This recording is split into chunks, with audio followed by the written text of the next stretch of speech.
ইন্নাল্লাহা আশতারা মিনাল মুমিনিনা আনফুসাহুম ওয়া আমওয়ালাহুম বিআন্না লাহুমুল জান্নাহ। তোমরা যদি দুইটা জিনিস আমি আল্লাহকে দিতে পারো, আমি আল্লাহ তোমাদেরকে জান্নাত দিব।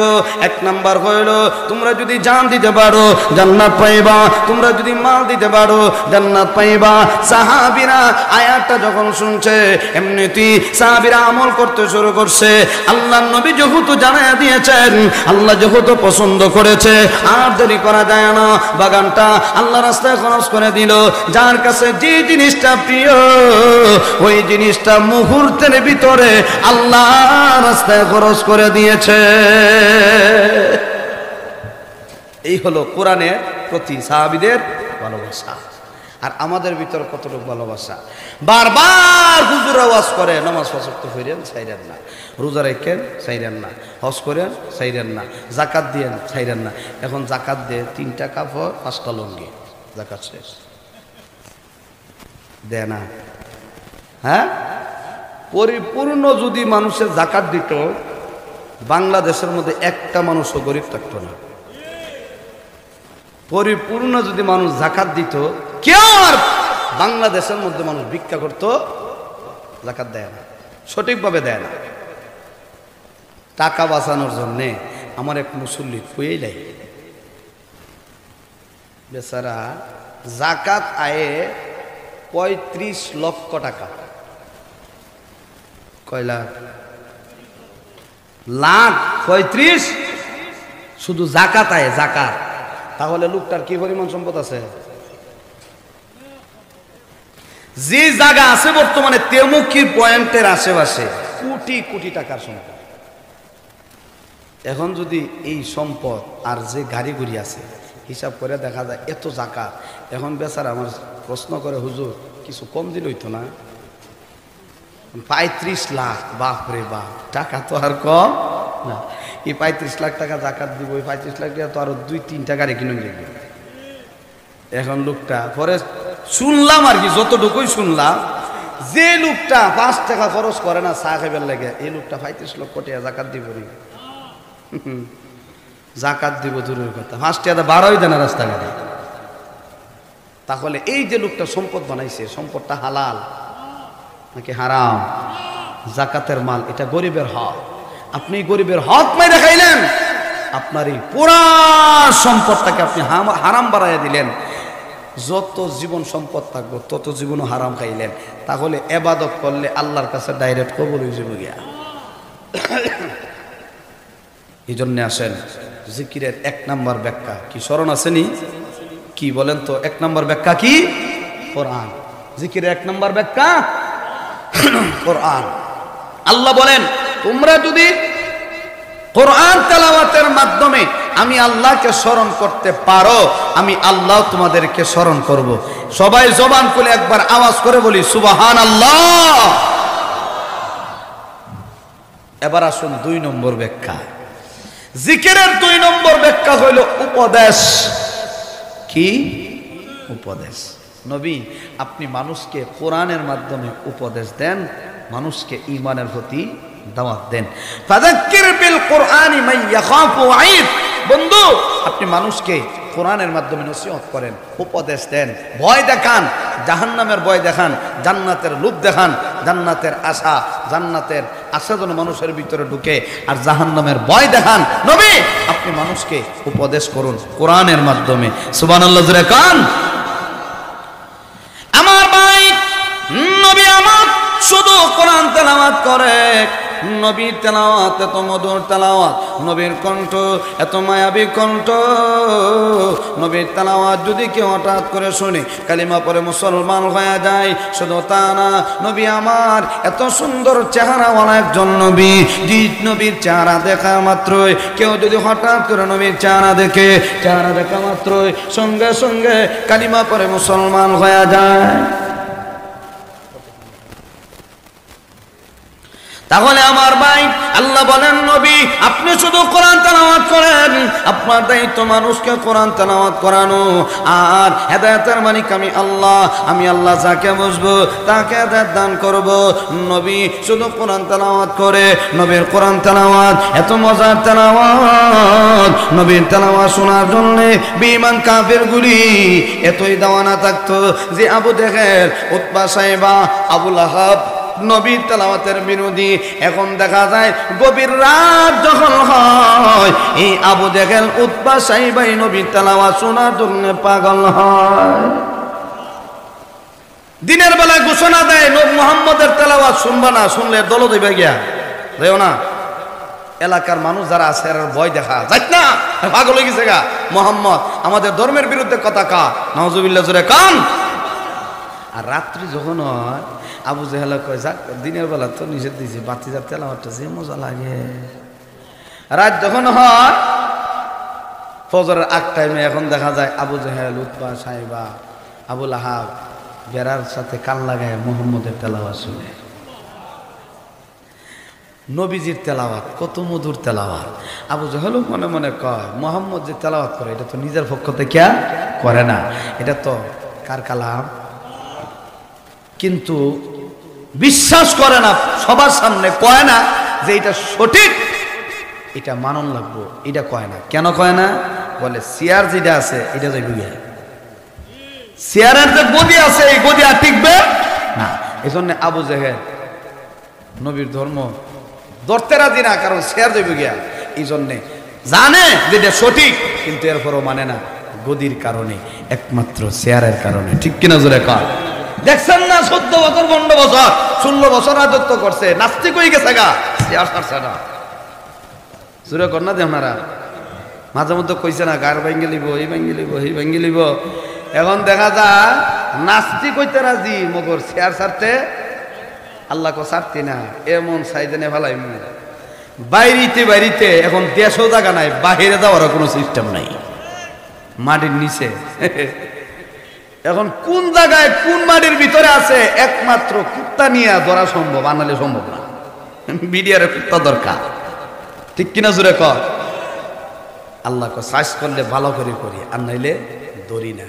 এটা আমি আল্লাহ, আমি আল্লাহর একটা নিয়ম, ধরার মতো ধরি আর যারে মহব্বত করি করার মতোই করি। এই জন্য আমার ভাই আল্লাহর নবী তেলাওয়াত করে, আবু জেহেল, উতবা, সাইবা দিনের বেলা নিষেধ দেয়, রাত্রি বেলা তেলাওয়াত শুনে যখন ফজরের টাইম হয়ে যায়, যখন সূর্য ওঠে, এমনিতেই আবু জেহেল, উতবা, সাইবা যখন রওনা দিব, এখন দেখা যায় একটা সামনে গিয়ে বলছে, কি রে দিনের বেলা নিষেধ দিছস, এখন তুই কেন আইলি? বলে তুই কেন লেগে আইছ? বলে মুহাম্মদের তেলাওয়াত ভালো লাগে। আচ্ছা ঠিক আছে, ভালো লাগে তো বুঝলাম, একদিন শুনছো আর যেন কোনোদিন না দেখি। আবু জেহেল কো ঠিক আছে, আবু লাহাব কো ঠিক আছে, উতবা, সাইবা ঠিক আছে, আর কেউ আসবে না। পরের দিন দেখা যায় একই অবস্থা, যখন সূর্য ওঠে বাবা, এমন সময় দেখা যায় কি রে কালকে নিষেধ করলে আজকে যাইছ, তুই আইলে কেন লাগিয়া? বলে আমি আইসি কেন লাগিয়া। আচ্ছা যাক, আজকে থেকে আর আসা হবে না, আজকে শেষ। এই কথা কইতে না কইতে ৩য় নম্বর রাত্রে দেখা যায় আরেকবার একই দশা, 3টারে আবার জানাজা লাগাল পাওয়া যায়। এখন সিদ্ধান্ত নিছে যদি কেউ আসে তাহলে খবর আছে। এখন দেখা যায় এমন বিরোধী হইছে, মুহাম্মদ সাল্লাল্লাহু আলাইহি ওয়াসাল্লাম যদি তেলাওয়াত করে মানুষের কানের মধ্যে গিয়ে ইঞ্জেকশন লাগাইয়া দেয় যে এ পাগল। টাইম কত হইছে? আচ্ছা, আমার ভাই কানের মধ্যে গিয়ে ইঞ্জেকশন লাগাইয়া দেয় যে মুহাম্মদ যে এ পাগল, এ তেলাওয়াত শুনবা না। আল্লাহ কয় নবী আপনারা যতই পাগল কো, আপনি তো পাগল না। সুবহানাল্লাহ জোরে কয়। আপনার চরিত্র ভালো, যার চরিত্র খারাপ লোকেরা কইব এর চরিত্র বালা না, আপনার চরিত্র বালা। যদি এরা বালা না হয়, আমি আল্লাহ বলছি আপনার চরিত্র ভালো। ওয়া ইন্নাকা লাআলা খুলুকিন আযীম।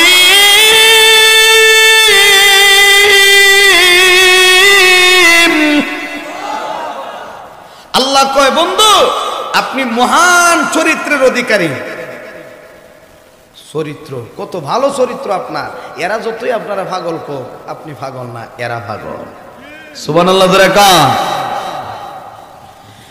নবী যখন তেলাওয়াত করে ওদের মৌসুমে পৃথিবীর বিভিন্ন জায়গা থেকে হাদিস আমরা যখন আসি আল্লাহ ঘর দেখার জন্য, হজ করার জন্য বিভিন্ন জায়গা থেকে মানুষগুলি যখন আসে, হজের মৌসুমে যখন আসলো নবী এক জায়গার মধ্যে বসে খানায় কাবার সামনে বসে বসে কোরআন থেকে তেলাওয়াত করে আবু জেহেল, উতবা, সাইবা, আবু সুফিয়ান আলান্দে এখানে যায়ও না, পাগল আছে, এই পাগলের তেলাওয়াত শুনলে তার দলের ভিতরে চলে যাইবা। অনেক মানুষ কয় আবু জেহেল, আবু লাহাব বড় বড় লিডাররা যেহেতু বলেছে, দেখি পাগলটা কেমন, বড় লোকের বড় মুখে যখন কথা শুনছি তখন পাগলটাও তো বড়, দেখি একটা বার পাগলের অবস্থাটা কেমন। আল্লাহু আকবার। যে মুহূর্তে পাগল দেখার জন্য যায়, নাউজুবিল্লাহ, আমার নবী তো পাগল না। লোকটা যখন আমার নবীর চেহারা দিকে তাকায়, নবীর চেহারা দিকে তাকানোর পরে আর দেরি করে না, এই লোকটা তো পাগল হতে পারে না। এত মায়াবী কণ্ঠের তেলাওয়াত, এত মধুর তেলাওয়াত, এই লোকটা কোনোদিন পাগল হতে পারে না। যে লোকটা বলে এই লোকটা পাগল, সেই লোকটাই পাগল। আবু দেখেন উতবা, সাইবা, আবু সুফিয়ান ওরা পাগল, মুহাম্মদ পাগল না। অতএব সঙ্গে সঙ্গে কালিমা পড়ে মুসলমান হয়ে যায়। আল্লাহ কয় বন্ধু, তেলাওয়াতের দায়িত্ব আপনার, আর হেদায়েতের মালিক হইলাম আমি আল্লাহ। আপনি শুধু তেলাওয়াত করেন। একদল যুবক, যে যুবকগুলি এই রাস্তা দিয়ে যায়, যখন আবু জেহেল, উতবা, সাইবা কয় পাগল আছে, পাগলের কাছে যায়ও না, দ্বারের কাছেও যায়ও না, গেলে সব নষ্ট হয়ে যাবে, অতএব যায়ও না। যুবকগুলি কয় জীবনে কত পাগল দেখলাম রে, আজকে বড় বড় নেতার মুখে দেখে পাগলের নাম শোনা যায়, না জানি পাগলটা কত বড়, দেখে আসি না পাগলের সুরতটা কেমন। নীতি যুবকটা কয় জীবনে অনেক পাগল দেখলাম, যে পাগলের চুলের কন্ডিশন ভালো না, পোশাকের কন্ডিশন ভালো না, চারার কন্ডিশন ভালো না, দেখে আসি ওই পাগলের সুরত কি এমন অবস্থায়, নাকি ভিন্ন কোনো সুরত আছে। এই যুবকটা চিন্তা করে করে তার সাথে ভাইদেরকে নিয়ে সামনের দিকে যখন আগায়, আগানোর পরে একজন ডাক দিয়া কয় তোমরা দাঁড়াও, আমি দেখি মুহাম্মদের চেহারাটা একটা বার দেখে আসি, পাগলটারে দেখে আসি। আবু জেহেল যে বলল এখানে পাগল আছে, এমনি যুবকটা গিয়া দেখে এত সুন্দর চেহারা, আমার নবীর চেহারার, এই চেহারার আলোকে পুরা দেওয়ালটা আলোকিত হয়ে গেছে। যেখানে কাবার সামনে বসে নবীর তেলাওয়াত করে, আল্লাহু আকবার, নবীর তেলাওয়াত, এত মধুর তেলাওয়াত, যেখানে কাবার সামনে বসে বসে তেলাওয়াত করে, দেওয়ালের সামনে বসে তেলাওয়াত করে, দেখা যায় নবীর চেহারায় এই ওয়ালটা আলোকিত হয়ে গেছে। আম্মা জান আয়েশা সিদ্দিকা রাদিয়াল্লাহু আনহা কয় পৃথিবীর মানুষেরা রে, দিনের বেলায় তোমাদের একটা সূর্য ওঠে, আর রাত্রি বেলায় আমার ঘরও একটা সূর্য ওঠে। যে সূর্যের আলো এত পাওয়ার, আমার হাত থেকে ছোট সুই যদি উপরে যায়, এই সুইটা আমার সূর্যের আলোকে, এই সুইটা আমি নিজের হাতে খুঁজে পাই। তাহলে কত সুন্দর চেহারা, নবীর চেহারা দেখার পরে যুবকটা আকৃষ্ট হয়ে গেছে আমার নবীর প্রতি। না না, লোকটা তো পাগল হতে পারে না। নবীকে প্রশ্ন করে, ও মুহাম্মদ, আমি আপনাকে একটা প্রশ্ন করব। বলে কি প্রশ্ন?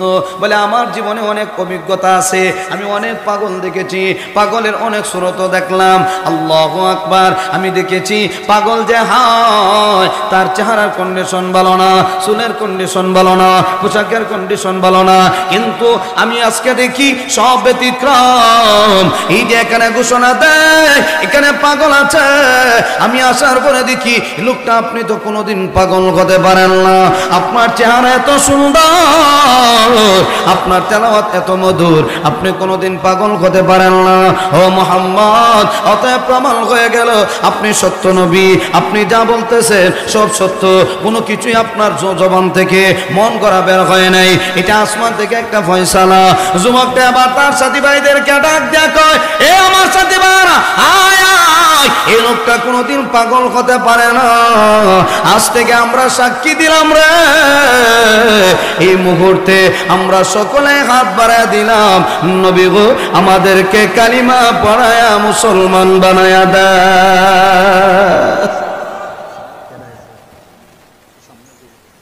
আচ্ছা ভাই, এখানে অনেক মানুষ দাঁড়ায় আছে, কষ্ট হইতেছে, একটু মেহরবানি করে যেমন একটু সামনে দিকে আগায় বসতাম, একটু কষ্ট করে সামনে আগায় বসি। এই যুবক ভাই আসেন, মাশাআল্লাহ আপনারা মহব্বত করছেন, কোরআনের প্রতি আপনাদের মহব্বত আছে, ভালোবাসা আছে, মাশাআল্লাহ সামনে আগায় বসেন। তো আমার নবীর তেলাওয়াত এত মধুর তেলাওয়াত, যে তেলাওয়াত শোনার জন্য বেঈমান কাফেররা পর্যন্ত পাগল। আল্লাহু আকবার জোরে কাম। এই জন্য আমার ভাই জিকিরের 2 নম্বর ব্যাখ্যা, জিকির মানে হলো উপদেশ। নবী গো আপনি কোরআনের মাধ্যমে মানুষকে উপদেশ করুন, মানুষকে কোরআনের প্রতি আহ্বান করুন, মানুষকে দাওয়াত দেন, ঈমানের প্রতি দাওয়াত দেন। 3 নম্বর ব্যাখ্যায় আসুন, জিকির মানে হলো নামাজ। এ বান্দা নামাজের মাধ্যমে আমি আল্লাহকে স্মরণ করো, আপনি বিসসালাতা লিযিকরি, নামাজের মাধ্যমে আমি আল্লাহকে স্মরণ করো। যে বান্দা আল্লাহর বিধান নামাজ পড়বে, নামাজ কায়েম করবে, নামাজ প্রতিষ্ঠা করবে, নামাজের মাধ্যমে আল্লাহকে স্মরণ করবে। আল্লাহ কয় এ বান্দা তুমি যেহেতু নামাজের মাধ্যমে আমি আল্লাহকে স্মরণ করেছো, আমি আল্লাহ তোমাকে স্মরণ করব। সুবহানাল্লাহ। অতএব বান্দা তুমি ফজরের নামাজ পড়েছ, নবী বলেন যে বান্দা ফজরের নামাজ আদায় করে যোহরের আগ পর্যন্ত ওই বান্দা আল্লাহর জিম্মায় চলে যায়। শুধু তা না, হাদিসের বর্ণনায় আসছে যদি কেউ যোহরের নামাজ আদায় করে আসরের নামাজের আগ পর্যন্ত ওই বান্দা আল্লাহর জিম্মায় চলে যায়। শুধু তা না, যে বান্দা আসরের নামাজ পড়ে মাগরিবের আগ পর্যন্ত বান্দা আল্লাহর জিম্মায় চলে যায়। মাগরিবের নামাজ আদায় করার পরে এশার আগ পর্যন্ত বান্দা আল্লাহর জিম্মায় চলে যায়। শুধু তা না, এশার নামাজ পড়ার পরে ফজর আগ পর্যন্ত সারা রাত ওই বান্দা আল্লাহর জিম্মায় থাকে। অতএব আল্লাহ কয় এ বান্দা তুমি যেহেতু আমি আল্লাহকে স্মরণ করছো, 24টা ঘন্টা আমি আল্লাহর কুদরতি নজরে তুমি থাকবা। কোনো ধরনের বিপদ আসবে আমি আল্লাহ ওই বিপদটা কেটে নিব। অতএব তোমার কোনো ভয় নাই, তোমার কোনো টেনশন নাই। আমি আল্লাহকে স্মরণ করছো, আমি আল্লাহ তোমাকে স্মরণ করব। ومن يتق الله يجعل له مخرجا ويرزقه من حيث لا يحتسب। এ বান্দা আমি আল্লাহকে যারা ভয় করে আমি আল্লাহ তাদের জন্য রাস্তা বের করে দেই। শুধু তা না, ওয়ারযুকুহু মিন হাইসু লা ইয়াহতাসিব, আমি আল্লাহ এমন ভাবে রিজিক দান করি বান্দা কল্পনা করতে পারবে না। আমি আল্লাহকে স্মরণ করো, আমি আল্লাহকে ভয় করো, আমি আল্লাহ তোমাকে রিজিকের ফয়সালা করব। বান্দারে দুনিয়ার মহব্বত অন্তরে ঢুকাইও না, টাকার পিছনে দৌড়াইও না, দুনিয়ার পিছনে দৌড়াইও না, আমি আল্লাহর পিছনে দৌড়াও, তাহলে দুনিয়াও পাইবা আখিরাতও পাইবা। এই জন্য আমার ভাই আল্লাহ রাব্বুল আলামিন কয় এ বান্দা তুমি যদি সম্মান পাইতে চাও তাহলে নামাজ পড়ো, নামাজের মাধ্যমে আমি আল্লাহকে স্মরণ করো। আর এখন সমাজের ভিতরে একদল মানুষ এমন আছে যাদের কোনো নামাজ নাই, রোজা নাই, পীর দাবি করে, আবার কয় নামাজ রোজার কোনো দরকার নাই, আমার কাছে মুরিদ হইলই জান্নাত তোমার জন্য সহজ। বন্ধু আছে না সমাজ, এদের জুতা দেয়া বাইরিয়া সাইজ করি, আগে বাইরিবেন, এরপরে সিদ্ধান্ত হইব কি করা যায় না করা যায়। সমাজ নষ্ট করে লিখতেছে এমন একটা অবস্থা, নামাজ নাই, রোজা নাই, কিচ্ছু নাই, এ বুঝি মারিফতের সাগরে ডুব দেয়। কত বড় গাঞ্জা গো, যখন নিশা ধরে তখন গাঞ্জা টানে, ঠিক কিনা তোরে ক? আর গাঞ্জা হুবের গাঞ্জা, তা ফাওয়ারি গাঞ্জা টানে, সাথে সাথে ফিট হয়ে যাবে, ঠিক না? কি মাল খায়, নামাজ নাই, রোজা নাই, আবার বুঝি হ্যাঁ মারিফতের সাগরে ডুব দেয়। যদি কোনো নতুন পাগল গিয়ে হাজির হয় তখন এটা দেখো বাবা মারিফতের সাগর আছে না, ঠ্যাংমে গেলিম বাড়িয়া, এটা ডরাইয়া দূরে বইতে বাবা দি মারিফতের সাগর আছে। আত্মা যখন গাঞ্জা খায় মুঠো লাল হয়েছে, যখন জ্ঞান ফিরছে তখন কয় হ্যাঁ বাবার জ্ঞান ফিরছে, হ্যাঁ মারিফত থেকে বলে উঠছে। গাঞ্জা খাইয়া মাথা সুজো হয়েছে, এ বলে মারিফত থেকে উঠছে। হ্যাঁ, এই মারিফতে আছে না মরার ভতো আছে? আর জোরে কান।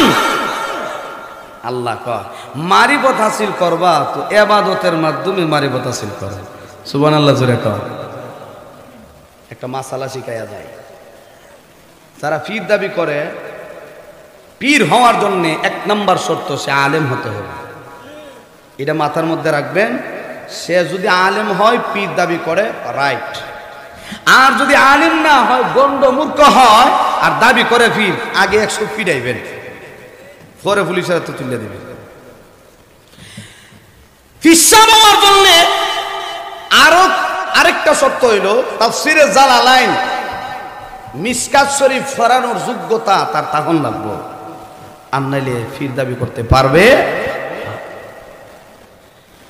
মা খালাকাতুল জিন্না ওয়াল ইনসা ইল্লা লিয়াবুদুন।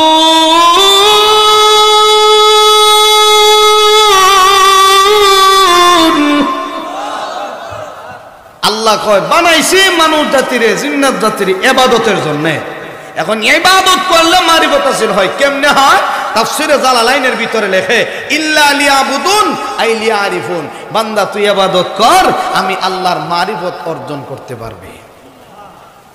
তাহলে ইবাদত ছাড়া কি মারিফত হাসিল হয়? সাবধান থাকবেন। এই জন্য আমার ভাই আসুন, আল্লাহ রাব্বুল আলামিন বলেন জিকিরের 3 নাম্বার ব্যাখ্যা, জিকির মানা হইল নামাজ। আল্লাহ কয় বান্দা নামাজের মাধ্যমে আমি আল্লাহকে স্মরণ করো। 4 নম্বর জিকিরের মানা হইল আল্লাহর বিধিবিধান। এই জমিনটা আল্লাহ, এই জমিনে বিধান চলবে একমাত্র আল্লাহ। এখানে আপনি যে বিচার করবেন, বিচার যে ব্যবস্থা আছে, এই বিচার ব্যবস্থার মধ্যে আপনাকে একটা আমানত দেওয়া হয়েছে। আপনি যে মেম্বার সাহেব হইলেন, আপনি যে চেয়ারম্যান সাহেব হয়েছেন, এলাকার মুরব্বী হয়েছেন, 7 গ্রামের মুরব্বী, 14 গ্রামের মুরব্বী আপনি হয়েছেন, আপনার উপর একটা দায়িত্ব আছে। বিচার যেমনে তেমনি করলেই হবে না, এটা আপনার উপরে আমানত। আমানত আলা কুল্লুকুম রাঈন ওয়া কুল্লুকুম মাসউলুন আন রাঈয়াতিহি। প্রত্যেকটা মানুষ দায়িত্বশীল। আপনি সমাজের মুরব্বী, আপনার উপরে দায়িত্ব আছে। সমাজটা সুন্দর করে চালান রাখবো, কোরআনের বিধান মতো সমাজ চালান। আপনি ঘরের মুরব্বী, ঘরটা সুন্দর করে পরিচালনা করেন, নিজেও নামাজ পড়েন, পরিবারকেও নামাজের আদেশ করুন। ভাই, এই যে আপনি আপনার উপরে যে আমানত দেওয়া হয়েছে, এই আমানতটা আপনি সুন্দর করে পালন করা লাগবে। এই জমিনটা আল্লাহ আমাদের উপরে আমানত দিছে, জমিনটারে সুন্দর করিয়া পরিচালনা করা লাগবে। এখন দেখা যায় সমাজের মধ্যে এক দলে ঘুষ খায়, এক দলে সুদ খায়, আর এক দলে খায় না। আছে না নাই? একদল মানুষের সুদ খায়, ঘুষ খায়, আর এক দলে খায় না। অতএব যারা সুদ খায়, ঘুষ খায়, এদের কাছে যদি ক্ষমতা যায়, এই সমাজের মধ্যে শান্তি আসার তো কথাই না, খালি কিলাকিলি মারামারি ডাবল বাড়বো। ঠিক কিনা জোরে কর? অতএব সমাজ তুমি পরিচালনা করো ইনসাফের ভিত্তিতে। যেমন ভাবে নবী সমাজের ভিতরে ইনসাফ কায়েম করেছেন, ইনসাফের সাথে সমাজকে তুমি পরিচালনা করো, এই সমাজের মধ্যে শান্তি আসবে।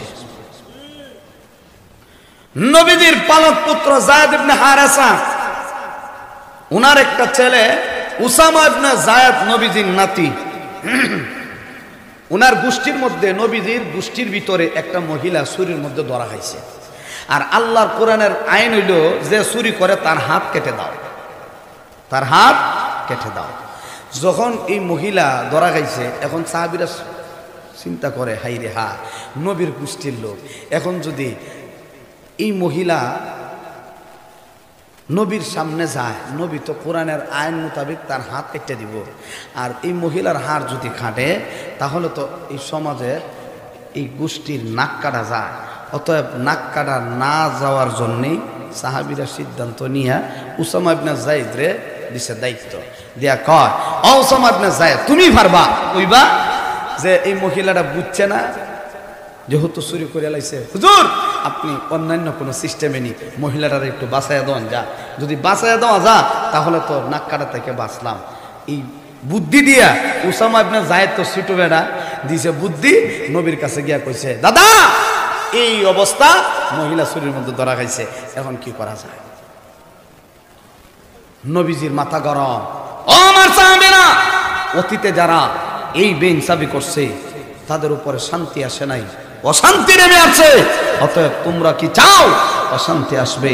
অতএব আমি নবী পারবো না, কোরআনের বিধান, কোরআনের আইন, যে চুরি করে তার হাত কেটে দিব। নবী তার হাত কেটে দিয়েছে। অতএব ইনসাফের সাথে তুমি বিচার করো, তাহলে সমাজটা সুন্দর হবে। আর কেউ চুরি করার সাহস পাইতো না। এই জন্য জিকিরের ৫ম নম্বর ব্যাখ্যা, জিকির মানা হইল উপদেশ, স্মরণ। জিকির মানা হইল স্মরণ। আল্লাহকে সব সময় তুমি স্মরণ করতে হবে। তুমি যদি সব সময় আল্লাহকে স্মরণ করো, তাহলে আল্লাহ তোমাকে স্মরণ করবে। এই জন্য আমার ভাই, সামনে আগানোর আর সুযোগ নাই, যেহেতু মহিলা মাদ্রাসার উদ্যোগে আজকের এই মাহফিল,